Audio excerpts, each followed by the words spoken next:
ಇದ್ರ ಬಗ್ಗೆ ಹೇಳ್ತಾ ಇದ್ರಿ 1952 ಆ ರೇಂಜಲ್ಲಿ ಬಂದಿದ್ದು FM ಬೇರೆ ಅದರ್ಸ್ ಕಂಟ್ರಿಯಲ್ಲಿ ಫಸ್ಟ್ ಅಂತ. ಬಟ್ ನಾವಿವಾಗ ಕೇಳ್ತಾ ಇದೀವಲ್ಲ 2000ರಿಂದ ಈಚೆಗೆ ನಾವು ಕೇಳ್ತಾರೆ ಅವೇರ್ನೆಸ್ ಪ್ರೋಗ್ರಾಮ್ ಬರುತ್ತೆ, ಫನ್ ಪ್ರೋಗ್ರಾಮ್ ಬರುತ್ತೆ, ಅದ್ರ ಜೊತೆಗೆ ಸಾಂಗ್ ಇರುತ್ತೆ. ಅಲ್ಲಿ ಯಾವ ರೀತಿ ಸರ್ FM ಸ್ಟಾರ್ಟ್ ಆಯ್ತಲ್ಲ ಆರಂಭದ ಘಟ್ಟದಲ್ಲಿ ಯಾವ ರೀತಿ ಇರ್ತಾ ಇತ್ತು? They were giving more preference to the news.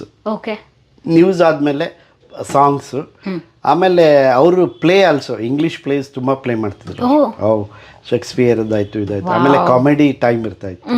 So ಈಗಲೂ ನೀವು ಯೂಟ್ಯೂಬ್ನಲ್ಲಿ ಬ್ರೌಸ್ ಮಾಡಿದ್ರೆ ಸಿಗುತ್ತೆ.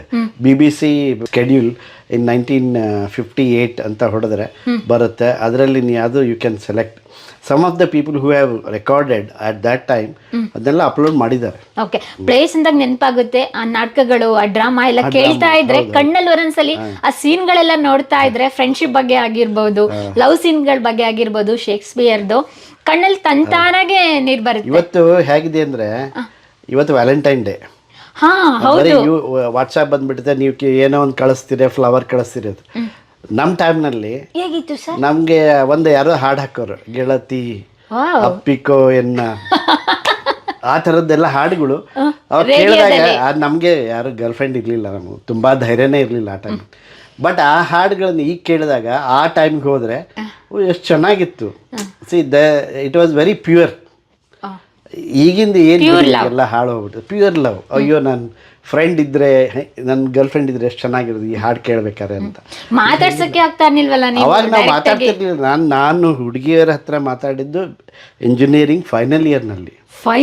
ಹಿಂಗೆ ಮೇಡಮ್ ನಿಮ್ದು ಬುಕ್ ಅಂತ ಕೊಟ್ಟು ವಾಪಸ್ ಬುಕ್ ಇಸ್ಕೊಳಕ್ ಹೋಗಿದ್ದು. ಆ ಥರ ಎಲ್ಲ ಆ ಥರ ಇತ್ತು ಆ ಟೈಮ್ನಲ್ಲಿ ಅಲ್ವಾ. ನಮಗೆ ಧೈರ್ಯ ಇರಲಿಲ್ಲ ಅಥವಾ ಹಂಗಿಲ್ಲ ಇತ್ತು. ಹಾಗಾದ್ರೆ ನಿಮ್ಮ ಕಾಲದ ವ್ಯಾಲೆಂಟೈನ್ಸ್ ಡೇ ಆ ರೀತಿ ಸೆಲೆಬ್ರೇಷನ್ ಆಗ್ತಾ ಇತ್ತು. ಗೆಳತಿ ನೀವು ಹೇಳಿದ್ರಲ್ಲ, ಹಳೆ ಸಾಂಗ್ಗಳು ಎಷ್ಟು ಚೆನ್ನಾಗಿರೋದು. ಅದು ಈಗಲೂ ಕೇಳಿ, ನೀವು ಕಣ್ಮುಚ್ಕೊಂಡು ಕೇಳಿ, that song takes you back. ನಿಮಗೆ ನಿಮ್ಮ ಯಜಮಾನ್ರು ಹೆಂಗೆ ಪ್ರಪೋಸ್ ಮಾಡಿದ್ರು ಅದು ಇದು ಎಲ್ಲ ಬರುತ್ತೆ. ಇಲ್ಲ ಅದು ಮಾಡಬೇಕು. ಅದು ಕರೋನಾ ಟೈಮ್ನಲ್ಲಿ ನಾನು ಸ್ಪೇರ್ಸ್ ತರಿಸಿದ್ದೆ ಆಸ್ಟ್ರೇಲಿಯಾದಿಂದ. ಏನಾಯ್ತು ಅಂದರೆ ಒಂದು 36-38 ಸಾವಿರದ ಸ್ಪೇರ್ಸ್ ತರಿಸಿದೆ.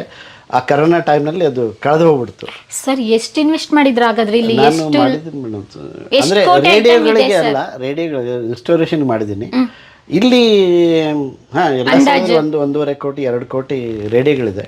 ಬೆಂಗಳೂರಲ್ಲಿ 1.5 ಕೋಟಿ ಇದ್ರೆ ಒಂದು ಸೈಡ್ ತಗೋಬೋದಿತ್ತಲ್ಲ ಸರ್? ನಮ್ಮ ಮನೆಯವರಿಗೆ ಹೇಳಿ ನೋಡ್ಬಿಟ್ರೆ ಬೈತಾರೆ, ಸುಮ್ಮನೆ ಇರಿ. ಓಕೆ, ಹಾಗಾದ್ರೆ ನಿಮ್ಮ ಜೀವನದಲ್ಲಿ ದುಡ್ದಿದ್ದೆಲ್ಲ ಅರ್ಧ ಇದಕ್ಕೇನೆ ಇದೆ? ಅರ್ಧ ಏನಿಲ್ಲ, ಸ್ವಲ್ಪ ಇದೆ ಇಲ್ಲ ಅಂತಿಲ್ಲ, ಹಾಕಿದ್ದೀನಿ. ಬಟ್ ಏನಂದ್ರೆ ಅದೊಂದು ಪ್ಯಾಷನ್, ಹುಚ್ಚು.